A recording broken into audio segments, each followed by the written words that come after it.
5 seconds.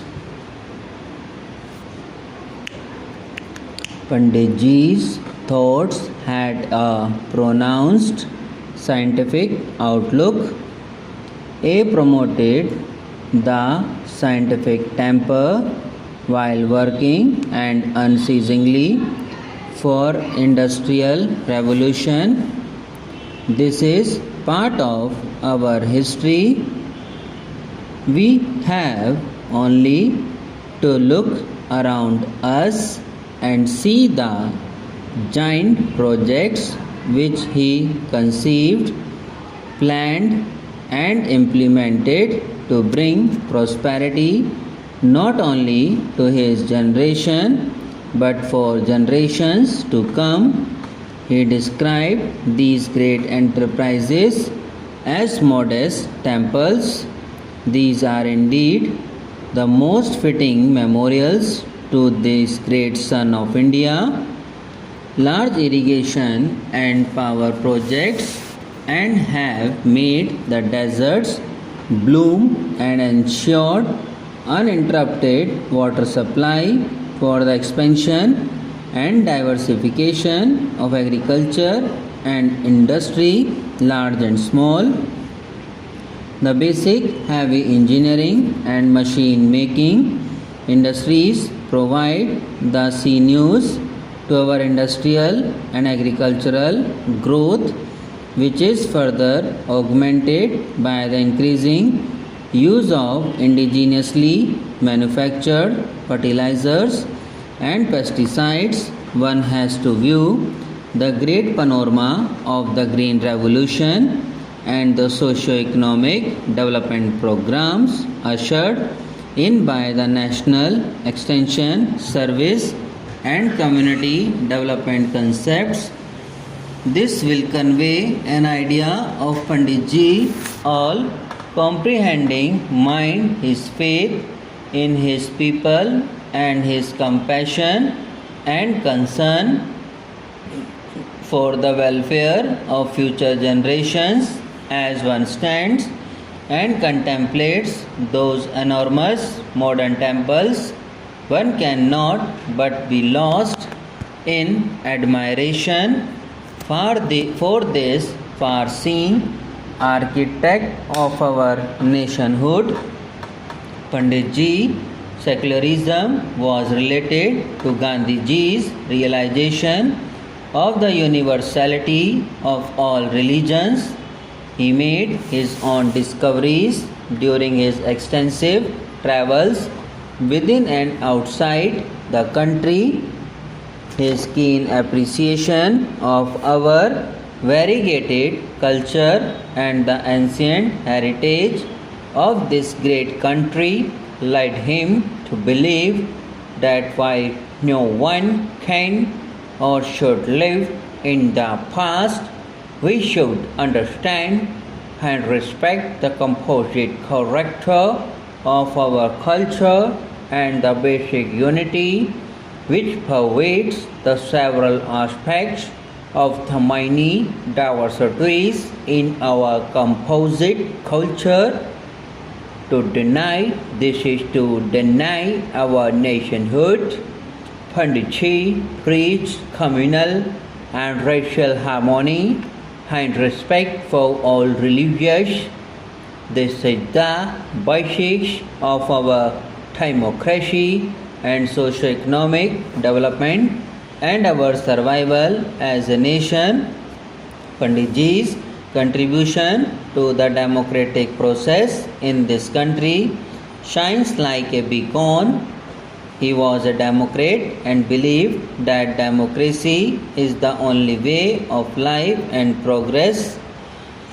His speeches in the Constituent Assembly on freedom and objectives of freedom, especially on social and economic matters, resounded throughout the free world, bringing hope and cheer to many.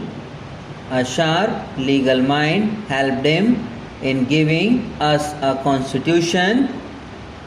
Panditji was a parliamentarian par excellence and had great respect for parliament and other democratic institutions which he regarded as the instruments of the people's will, and yet he has often been called both a dictator and a democrat in his lifetime, or been blamed for being too dictatorial or too much of a democrat.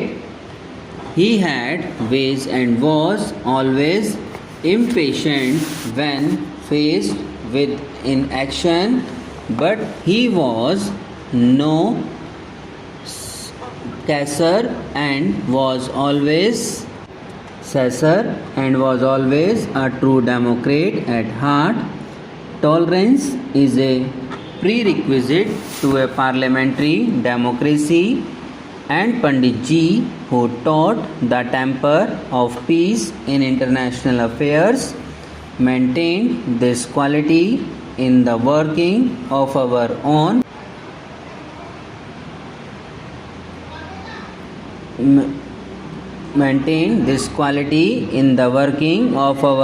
democracy. The first general election in 1952, when millions of Indians exercised their franchise in a free and independent India, is the splendid testimonial to Pandit Ji's leadership and the principles he preached of tolerance, fair play and personal freedom.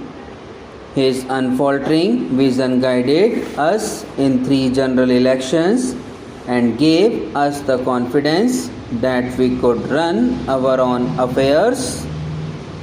This spirit was carried by Nehru to the villages, to the people at large, for he believed not only in democracy at the national level, but in democratic decentralization.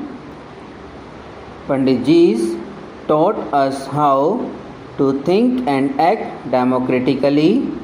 With the 6th general election approaching, we need to remind ourselves that we have a great example to follow, and even greater example to set in a part of the world where the democratic process is currently under severe strain. Pandit Ji was not a rigid socialist but a practical socialist who realized that socialism would not come about overnight but could be achieved only openly and through democratic processes. He taught us that both democracy and socialism were irresistible in the context of our living conditions, that one was not possible without the other, that both had to go together and could go together. Planning and development according to the people's needs required hard work and even sacrifice of short-term needs for the sake of the long-term future.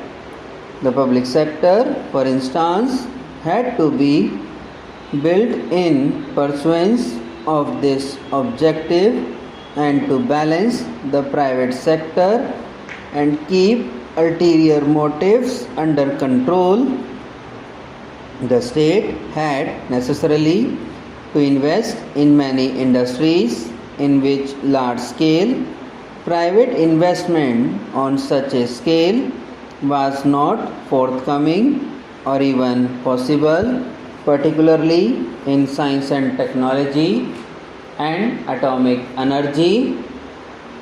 Pandit Ji repeatedly stressed the importance of large-scale, medium and small industries reaching down to the village and cottage level.